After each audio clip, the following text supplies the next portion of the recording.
BFM Business, Intégral Placement, le Club Immo. Allez, tout de suite, on part se balader sur le marché immobilier avec notre guide de retour de vacances d'ailleurs, Olivier Marin. Bonjour Olivier. Bonjour, Olivier Guillaume. Marin, le rédacteur en chef du Club Immo, Explore Immo, Le Figaro. Chaque semaine, vous allez nous emmener comme ça sur ce marché immobilier que vous connaissez par cœur. Manuel Valls doit faire des annonces très bientôt, aujourd'hui ou demain, notamment une réforme de la loi Duflot sur le logement. Il faut dire que la construction, le secteur de la construction reste au cœur des préoccupations en cette rentrée. Oui, au cœur des préoccupations, c'est un secteur qui est toujours en attente de reprise, en attente là aussi d'un véritable plan de relance, plan de mobilisation qui doit être annoncé prochainement, entre aujourd'hui et demain. Mais on sait que le calendrier a été pas mal bousculé ces derniers jours. Manuel Valls donc doit faire des annonces. Il faut dire que les chiffres de la construction neuve sont sortis en deux temps cette semaine. Premièrement, c'était mardi avec les chiffres du ministère du Logement et de l'Écologie. Et puis ce matin, conférence de presse de la Fédération des promoteurs immobiliers. On entendra d'ailleurs dans quelques minutes le président de la Fédération des promoteurs immobiliers. Alors, pas de surprise, eh bien, l'activité se dégrade. On est au plus bas. Encore, concernant tout d'abord les mises en chantier. Sur les 3 derniers mois, de mai à juillet 2014, le nombre de logements mis en chantier s'élève à 73 500 unités. C'est une baisse de 13% par rapport à la même période en 2013. Le recul touche aussi bien l'individuel que le collectif. Et puis en ce qui concerne les permis de construire, alors évidemment c'est vital, c'est important, ce sont les mises en chantier de demain. Sur les 3 derniers mois, de mai à juillet 2014, un peu plus de 100 000 logements ont été autorisés à la construction en France. Ça représente une baisse pas énorme, d'1,1%, mais on peut penser qu'on limite les dégâts, mais si on regarde de plus près, cumulé sur 12 mois, le nombre de logements autorisés à la construction diminue de 17%. 17% de baisse sur 12 mois. La construction véritablement en souffrance. Dans ces conditions, les mises en vente chutent également ? Elle chute, on est à moins 12% au deuxième trimestre par rapport à l'an dernier. Les promoteurs sont obligés d'ajuster leur offre, quitte à stopper les programmes prévus. D'ailleurs, les annulations se maintiennent à des niveaux élevés, supérieurs de 15% à ceux observés l'an passé. Il faut savoir que près de 2000 logements au deuxième trimestre 2014 ont été annulés. Ça représente l'équivalent de 10% de réservations. Et puis en ce qui concerne les réservations d'appartements neufs, on note surtout une baisse des petites surfaces et des studios.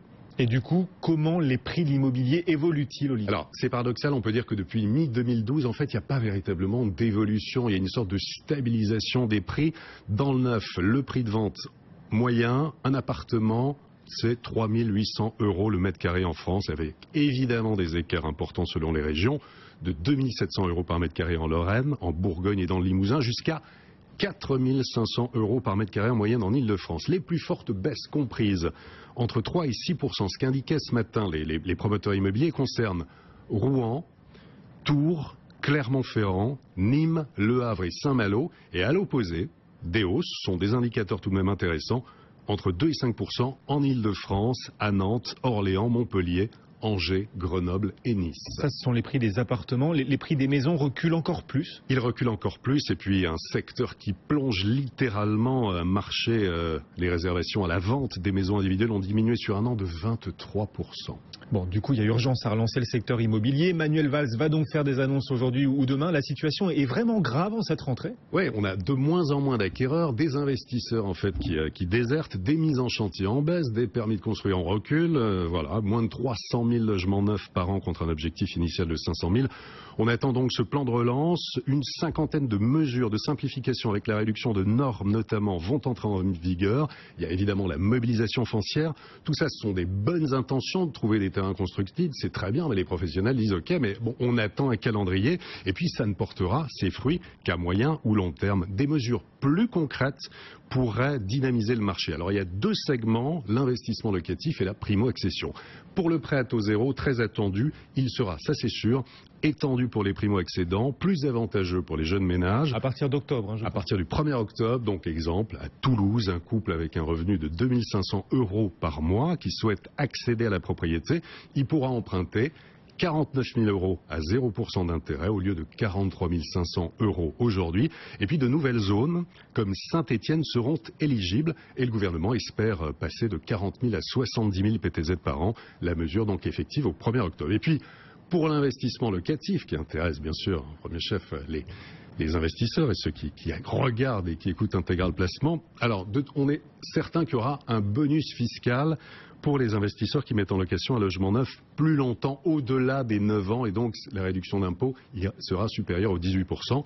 Réduction d'impôt qui passera à 19% sur le prix d'un bien pour une durée de 10 ans, 20% sur 11 ans et 21% sur 12 ans. Et puis, ultime arbitrage en ce moment, ce qui est indiqué, c'est qu'on pourrait louer aux ascendants, à ses enfants, comme c'était le cas précédemment pour le cellier, ce qui est interdit officiellement aujourd'hui avec le Duflot. Oui, et c'est fort dommage parce que les jeunes aujourd'hui ont de plus en plus de mal à accéder à la propriété, autant les aider à louer. Ça pourrait être utile, donc avec ces nouvelles mesures espérées de la part de Manuel Valls tout prochainement. Alors justement, qu'attendent les professionnels?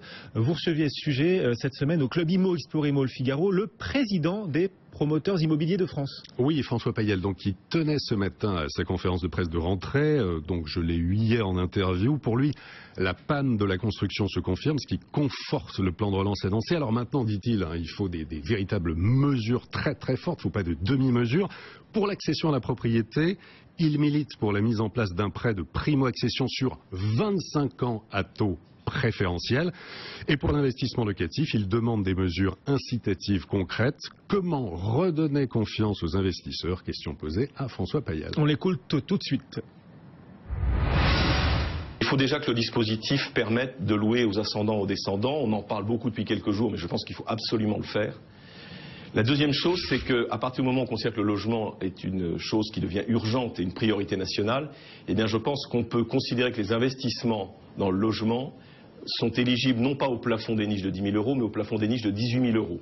Ce plafond peut être augmenté si on considère qu'il s'agit de quelque chose de très important. Et puis troisièmement, il faut enfin dire une chose qui est une évidence mathématique presque, c'est que l'encadrement des loyers ne touchera jamais pendant les 10 ou 15 premières années un logement qui a été acheté et qui est loué à un loyer en dessous du marché. C'est juste une chose de bon sens.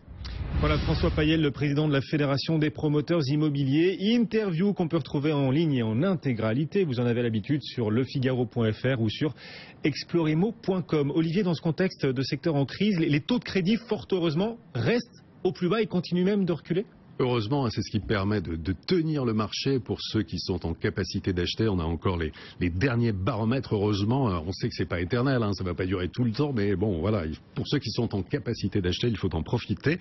Alors, selon le dernier baromètre meilleur taux, les taux fixes moyens, sur 15 ans, on est à 2,60.